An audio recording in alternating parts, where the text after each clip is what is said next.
Hey guys, some of you might remember a couple of videos we've made previously about overwork in Japan. To a certain extent, a lot of it is just illusion, but there are cases of people being worked to death, and that's become a bit of a hot topic lately because a couple of high-profile people allegedly worked themselves to death. So there's been a lot of talk about it recently with some big companies taking steps to try and reduce the chances of that happening by limiting the amount of overtime that staff are allowed to do and things like that. So it is in the news a lot in Japan at the moment, on TV and in the newspapers and that sort of thing, and people are talking about it.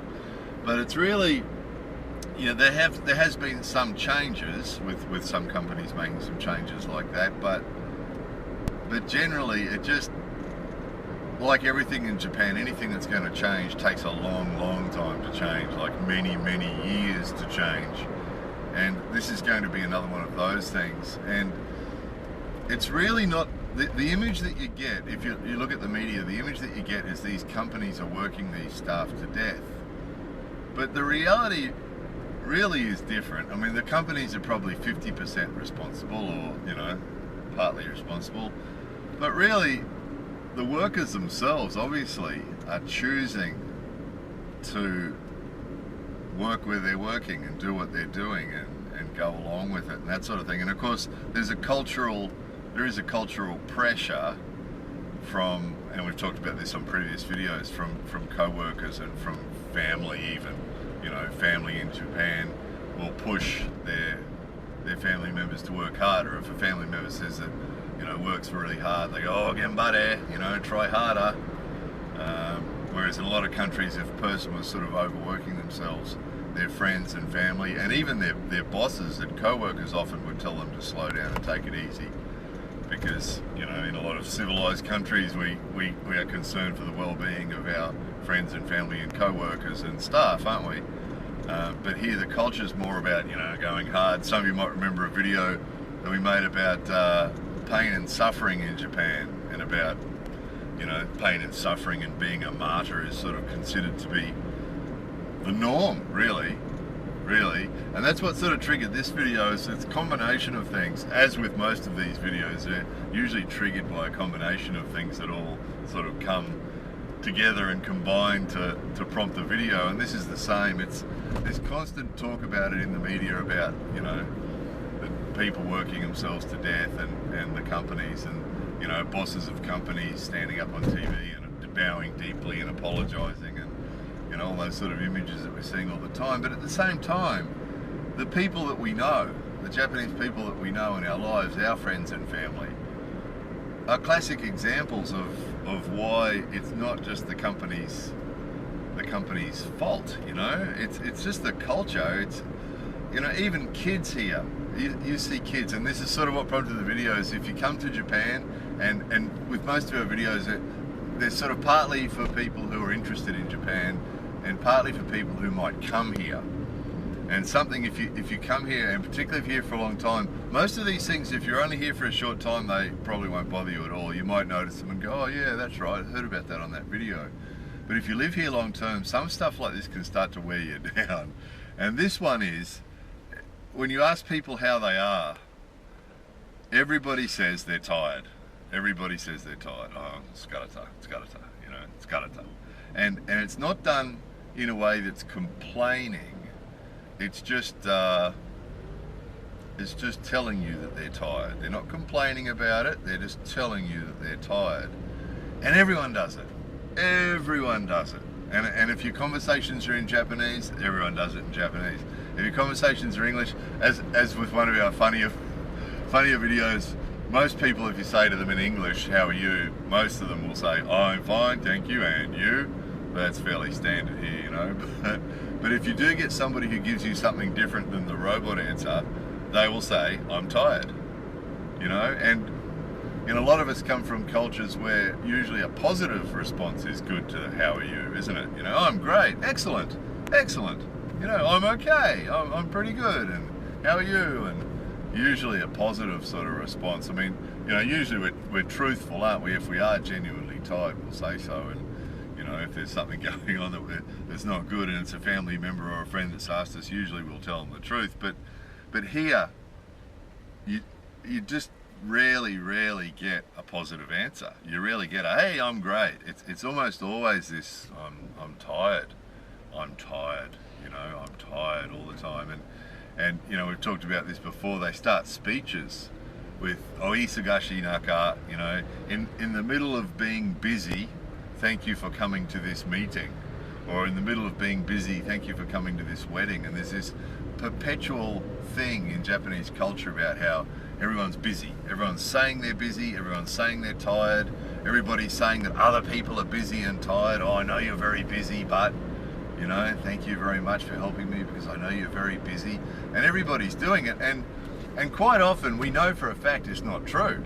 Quite often if it's a family member or a friend, we know they've just spent the last, you know, few days at home with a cold or you know, they've just had 2 days off or something, and we know, you know, if it's a neighbour, we know. We see the car come home and doesn't go out again for 24 hours, and how are you? Oh, I'm tired. It's like, well, you've been home for the last 24 hours. Why are you tired, you know? But it's just this constant thing, and it sort of becomes a little bit, it gets you down a little bit sometimes here. Where, you know, if you're feeling good yourself and, hey, how are you? I'm tired, you know, I'm tired. And kids here do it. And again, it's the society, the cultural thing where they're taught this because everybody around them's doing it. And, you know, the same thing, we've got kids in our family, we've got neighbours and friends and that sort of thing, and we'll say to them, how are you? Oh, I'm tired, you know. And sometimes it's true, and sometimes it's not true. Sometimes it's just their automatic response.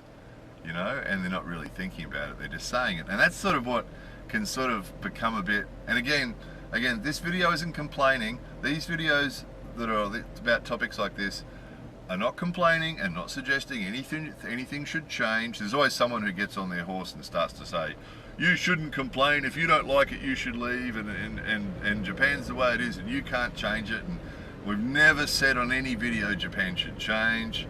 They're not complaining. It's not complaining videos, they're not complaining. You know, we had one recently, someone said, you shouldn't complain about that. No, we're not complaining. What we're doing is we report on everything that we find in Japan. Whether it's a good thing or a bad thing or something we like or something we don't like, doesn't matter, we report on it.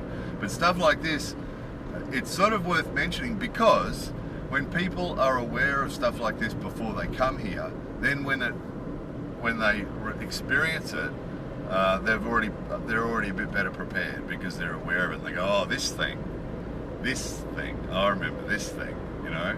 And quite often you'll find if you have friends in Japan who are foreigners, some get together and just whinge and complain and whine and they complain. Some people complain constantly about Japan, and those, obviously that's a negative and unhelpful sort of style to have or attitude to have. But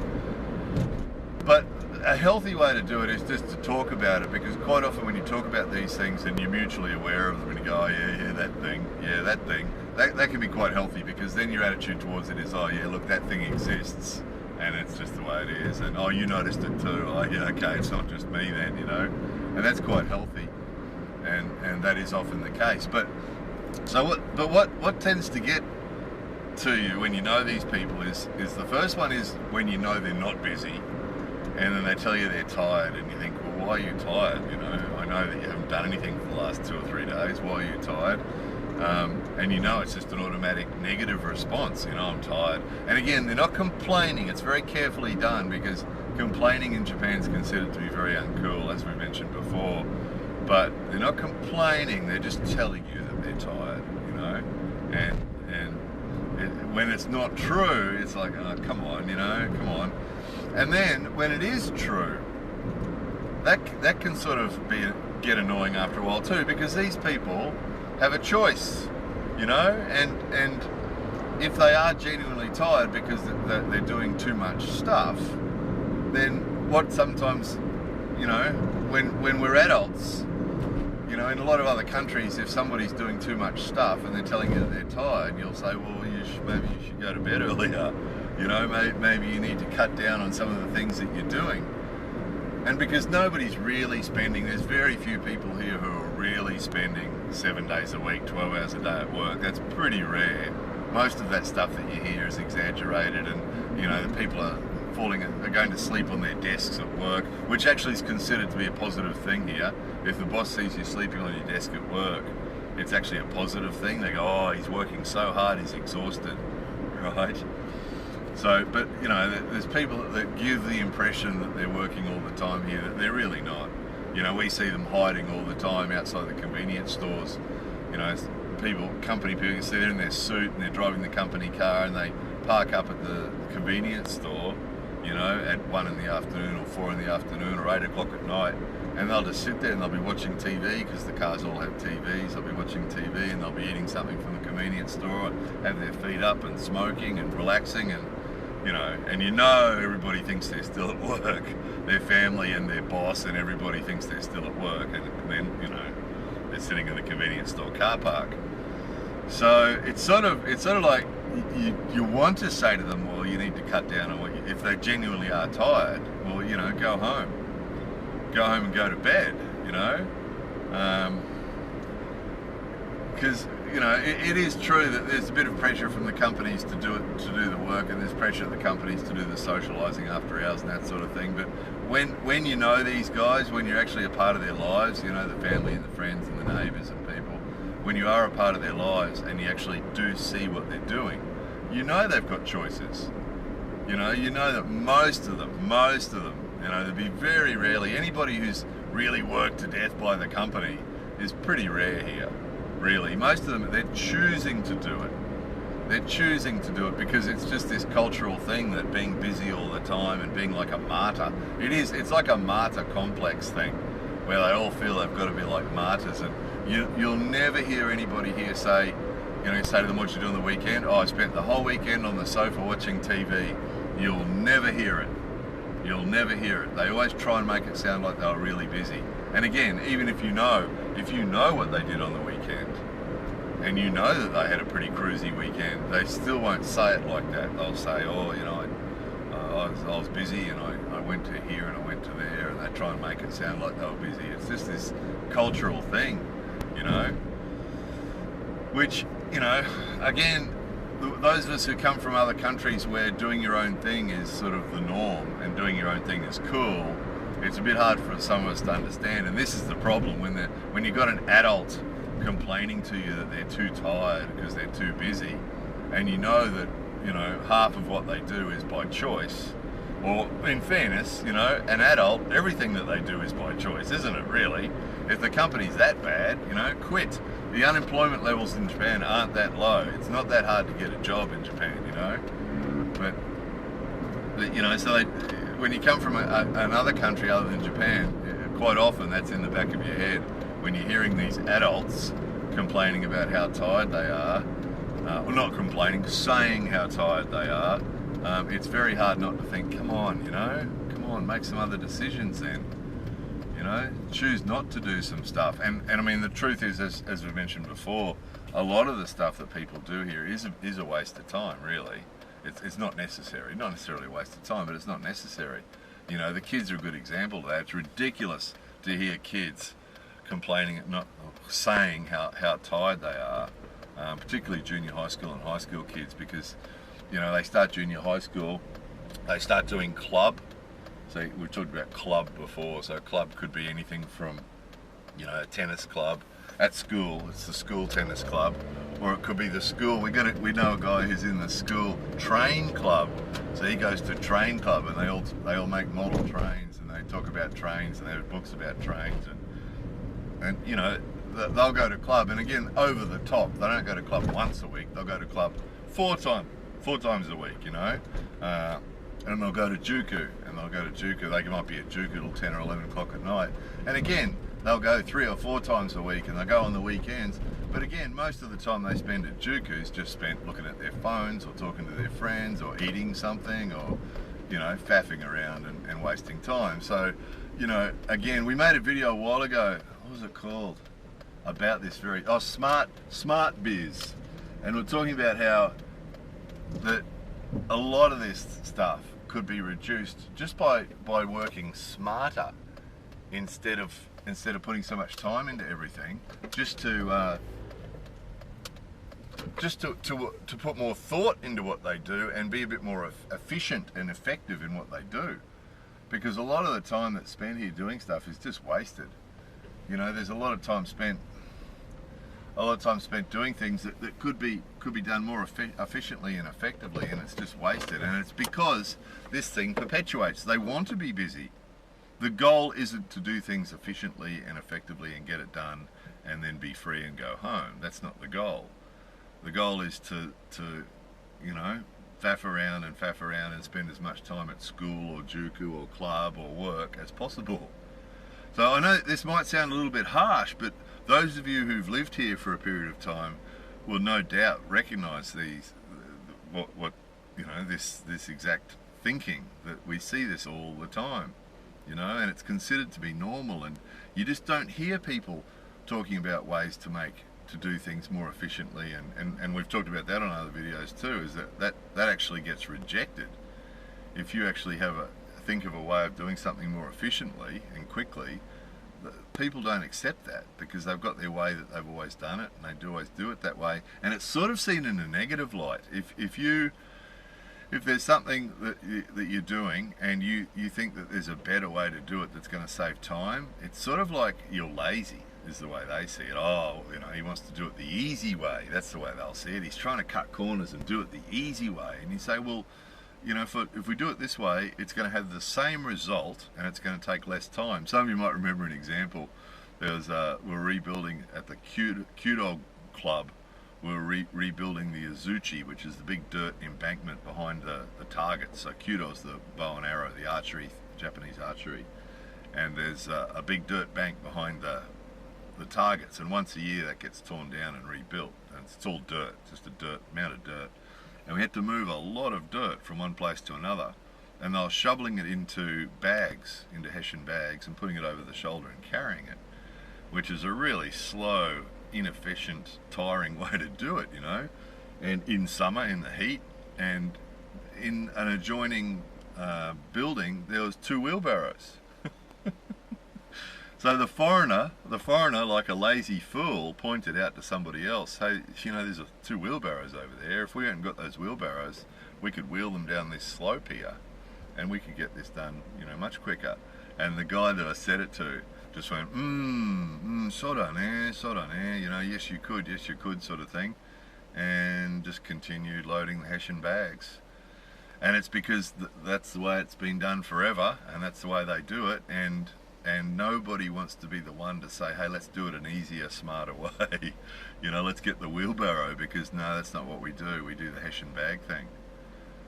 And this is the thing. So all this is in the back of your mind, because we see this all the time. And again, those of you who've lived here will have lots of examples like that, where there's silly things, where there's a meeting every day, where they have the same meeting every day and say the same things, and you go, well, that meeting, we could do that once a week, because that meeting every day, we say the same things every day. It's obviously a waste of time, and we could cut that out, and that'd save everybody in the company 30 minutes a day, you know. But again, they're not interested in doing that. So when you've collected 1,000 examples of this in your mind, where people are doing things in a hard way that's not necessary, when you know those kids at Juku are spending most of their time at Juku wasting their time, and only a small percentage of that time is being spent actually studying or learning something, you know, and you know that they could compress that whole Juku, 20 hours a week at Juku could be compressed into 5 hours a week or 4 hours a week, then when you know that, and when you know all these things, and then they're saying to you, oh, I'm tired, you know, you really want to say to them, well, you know, do something about it. You know, be a bit more efficient. Quit doing those things that aren't necessary. It's not necessary to go to train club 4 days a week. You know, we know a girl who's 12 who was going to karate 4 times a week, and she quit. She was actually studying English. She was going to an English school 1 day a week. 1 day a week she went to English school, and she quit it so she could go to karate 5 times a week. You know, and that's the sort of the way they do things. It's just over the top. It's just over the top. I mean, a 12-year-old going to karate 5 times a week, it's really not necessary. She's not going for the Olympics or anything. She's just a kid, you know. But that's just the way they do stuff here. It's all over the top. And so when you hear them saying to you, "Oh, I'm tired," it's like, well, either live like you're living. And I mean, we've talked before, Japanese people average about 5 or 6 hours sleep a night, and that's the kids and the adults average about 5 or 6 hours sleep a night. And again, it's by choice. It's because of the way they're choosing to live, you know. And so it's very difficult when you're hearing them saying how they're tired. The feeling is, we'll either do something about it and start being more efficient in how you're living, and stop doing some of those things that you're doing that are wasting so much time, or stop telling everybody you're tired. You know? That's the feeling that you have. Of course, absolutely pointless to say that. You know, if you said that to a person here, it would just be, nothing good would come of it. You know, they wouldn't go, "Oh, that's a good point." It'd be nothing positive would come out of that at all. You know, not a wise thing to do at all. So nothing to be gained by that. But the feeling is, when you've come from a different culture, where if you're doing something, you know, in most cultures, if you're doing something that's not working for you, you change what you're doing, don't you? So if you come from a culture like that, where, you know, if you have a problem, you do something about it. And I mean, a lot of us have come from countries where if someone's doing something repeatedly and it's causing them problems, you say, well, stop doing that. It's the obvious solution, do something different. But here, it's this cycle that everybody's in, where they're all just doing, a lot of the stuff they're doing is a waste of time. A lot of it could be done more efficiently, but they just sort of, they slave away. It's that pain and suffering thing that we had in that pain and suffering video, you know, being martyrs, you know. And how are you? I'm tired. So if you come here and you spend more than a week here, and you have a few conversations with a few people, you're going to hear it. And when you hear it, you just go, you know, oh, taihen desu ne. That's hard, isn't it? Is a good answer to that. Taihen desu ne, and genbatte. That's what they say. That's the cycle again. I'm tired. And the other people say, oh, you know, try hard. Genbatte kudasai, you know. And that's that cycle, see? Nobody says, oh, well, take it easy then. Everybody goes, keep trying.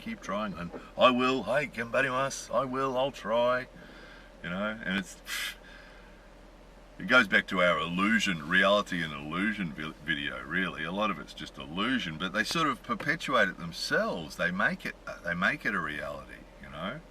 So it's just the way it is. Again, just the way it is. We're just reporting on it. We're just telling you what we see and what we hear and what we experience every day, so that you'll know, if you come here, this is what you'll experience. And when you hear it, the good response is, oh, taihen desu ne. That's hard, isn't it? Taihen desu ne. Genbatte kudasai. Anyway, there it was. More videos coming soon.